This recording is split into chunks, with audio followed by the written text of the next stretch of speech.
first question is from Jake Anderson, King Cyprus. Thanks very much, and welcome back, Mickey. I'm just wondering if you could give us your take on some of the stuff that's been going on with Mike Perry. I mean, he's something of a character. I know you're focused on your own preparations, but what are your thoughts on him, like having his girlfriend in his corner for this fight? Do you think this is going to be a distraction for him? I don't know. Like, you kind of said it yourself. I'm not really concerned with it. I'm focused on myself. The only thing I can, until I'm in the cage controlling him physically, I can only control myself. I got a great team behind me. I take a lot of pride and, have a lot of confidence in my team and myself. And, I'm not really concerned with what he's doing. I'm going to be prepared for the best Mike Perry. But if I'm really thinking about it, I think he's been regressing, and I think he's been regressing. So I think I know I'm getting a lot better, and I think he's on a downward slide. So, but I've been trained hard. I'm peaking, and I'm ready for the best Mike Perry there's ever been.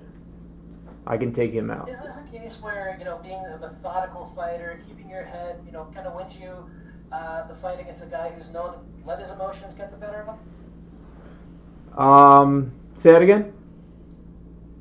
Is this a case where being methodical and keeping your head can, give you the edge over a guy who's known for being emotional? Probably. I do think, I know I'm the smarter guy. I'm more, more well-rounded. If, I have more ways to win. Whatever you call it, methodical, whatever. I think, like I've been saying, I'm a low-key Mike Perry fan. That's a fun guy to watch. He's fun. He comes out and he fights. He's violent. He's a savage, but I'm a killer. I'm going to be a cool, calm, collected killer, and I'm going to take him out. In terms of your preparation, we've heard a lot of different stories from a lot of different fighters throughout the course of the pandemic since the UFC's come back about how it's affected their camp, whether or not they can get in the training partners they need, if they've had to train at home. How have things been for yourself? I did not. I feel like I took advantage of this whole pandemic opportunity. I think a lot of people probably use it as an excuse to be lazy, sit on the couch, eat junk. I didn't do that. I worked hard. I worked at all aspects of my game. I'd been saying from the beginning with the pandemic thing is like, we now have time. All the time it feels like there's not enough hours in the day to do all the stuff you want to do. All we had was time. You want to read books, if you want to do this or that, I chose to get better at all facets of MMA because that's my job. So, I did that, and I'm proud of what I accomplished during that time. And, I can't really speak for anyone else, but, I'm happy with what I did. I took advantage of all the hours I had, and, I'm coming in here hella prepared. That's why I was able to take a fight on 2 weeks' notice that the other guy pulled out of. I took this one on 3 weeks' notice because I've been super ready. I knew Dana was going to get us 3 fights this year. And I stayed ready. And last one for me. I mean, most of your fights have been in the UFC. You did have the one pro fight prior.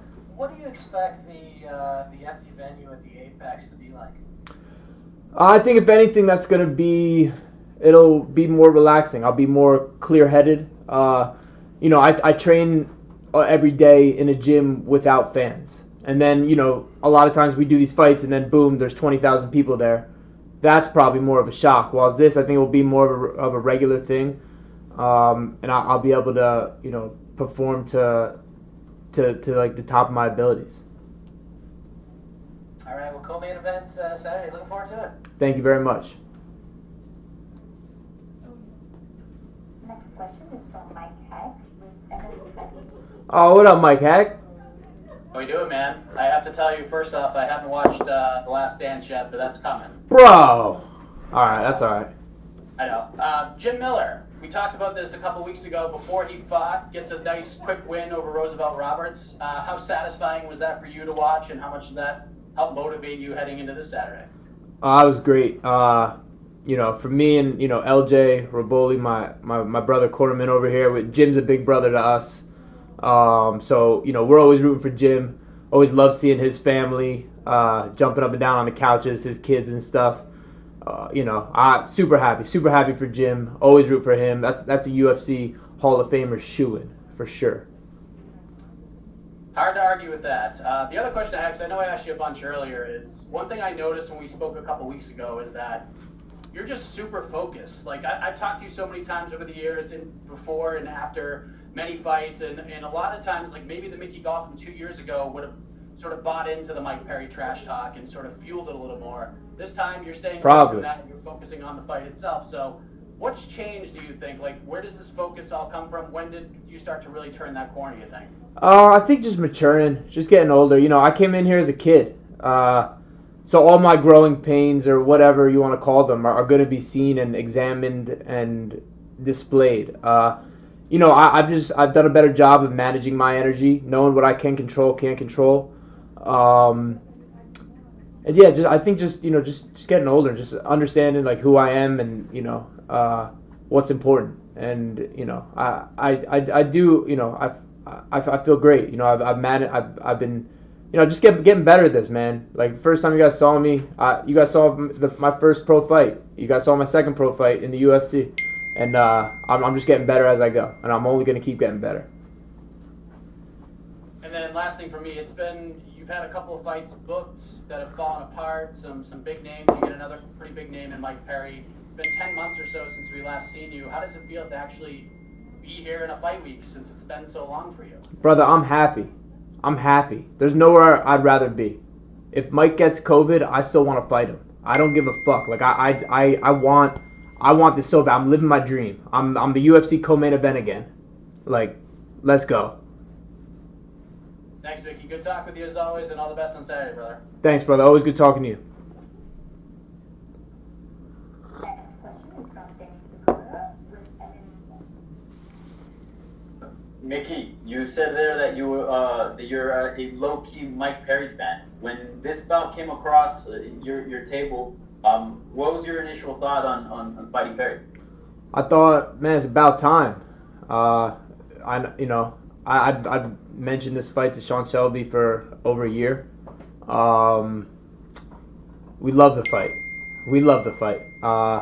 And now that it's finally come to fruition, we're happy. It's right. Get to work. We've been kind of. I've had a feeling this is going to be coming. So in time. So I've been preparing. You could ask people. I'm like, I bet I fight this dude in the next year or whenever. I said that like a year ago, and I'm just happy it's happening. Like I said, yeah, I am a low key fan of him. He brings it, comes in there, fights. That's exactly what I want. Like I can't wait. I can't wait for it. I love my hand. We pretty much know what his hand is, and we're ready. I'm ready to lay the hands down, let the chips roll. Yeah, and I guess why have you been asking for this match for such a long time? Is there something specifically that you see in it that attracts you more than other matchups? Yeah. Yeah. I mean, there's a lot. In his game, and also just what I like what the kid brings to the table. I like. He's a fun, violent dude. It's going to be a fun fight, and I want to put my kill shit up against his kill shit, and I'm very confident that I come out on top. Yeah, and Mike Perry, when he first came in the UFC, he was regarded as a very exciting prospect. And you mentioned there you feel like he's been regressing. I guess when did you start to get that feeling that he's regressing, and what have you seen in his game that you feel like he's sort of taking a step back? In my film study, you could see that. I don't know. I think Mike's probably like probably a little bit of an insecure dude. Probably had a little bit of tough life coming up, and I don't know if he's handling everything super well right now.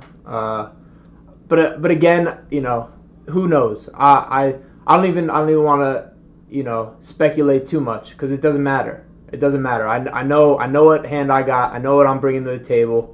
And I'm super, super confident. Yeah, and then as far as like the from a technical standpoint, he's sort of been a guy that's kind of been hard to submit in the UFC. The only guy that did that, Donald Cerrone, I believe. Did you look any specifics from that fight that you take into this? Sure. Yeah, a little bit. Like I said, I think Mike's, he's a savage, but I'm a killer. He's gonna come in there doing his thing, and I'm gonna be doing my thing. Yeah, And lastly, I've spoken to you a couple of times, before. You mentioned how you're basically growing up before our eyes in the UFC as a fighter. So I'm curious, where is Mickey Gall? Like, what kind of Best I ever been. You, Best I ever been. In so many ways, just navigating life, just understanding things, learning more everywhere. I'm the best version of myself, and I plan on continuing to evolve and becoming better and better versions of myself. I'm happy. I'm excited. I got a lot of gratitude, a lot of excitement. I'm ready to do my thing. I'm happy to be here, for real. I wouldn't want to be anywhere else. Thanks for your time. Looking forward to the fight, man. Thank you. Our last question is from from Thomas Mann. Hey, Mickey, how are you? Good. How about yourself? Thank you. I want to know, as a colleague has said, you had a few fights booked that did not happen for different reasons. How have you deal with that? Did that frustrate you at some point? Yeah, for sure. For like a day or 10 minutes or whatever, Sure, it's a little frustrating, but it's not what's, that's the nature of the sport. This isn't checkers. People are training hard. They're gonna get hurt. Fights are gonna fall apart, and it sucks. You get your hopes up, and maybe it's a little letdown.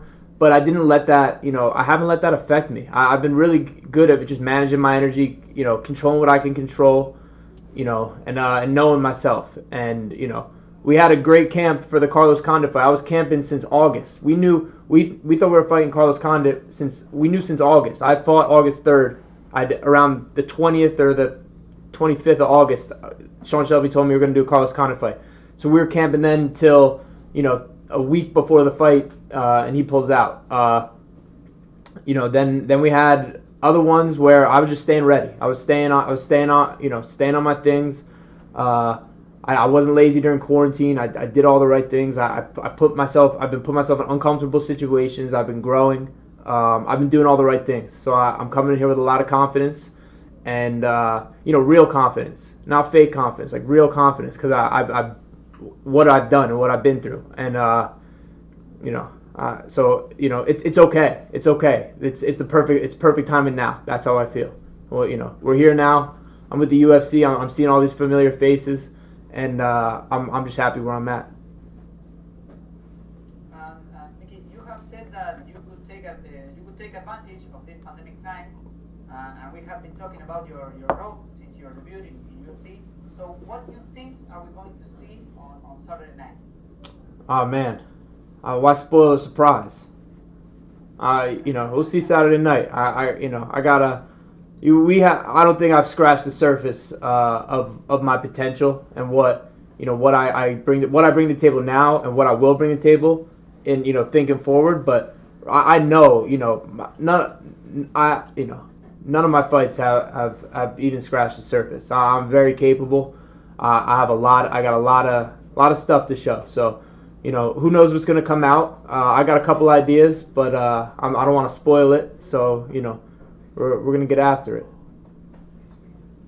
And you have a really good submission game. So I want to know do you think that the smaller cage is going to be an advantage for you in this fight? Yeah, I love the cage. I love the small cage. For both for striking and for submissions, grappling, whatever. That's like this is like the size cage I train in. I'm used to this cage. This is my cage. This is what I do. So I love it. I love it. I love it. I don't know. Some people might be bitching about it. I love it. Give me this is the perfect size. Okay, Mickey. Thank you very much, and good luck on Saturday. Thank you, my friend. That's all we have for you today, Mickey. Thank you. Thank you.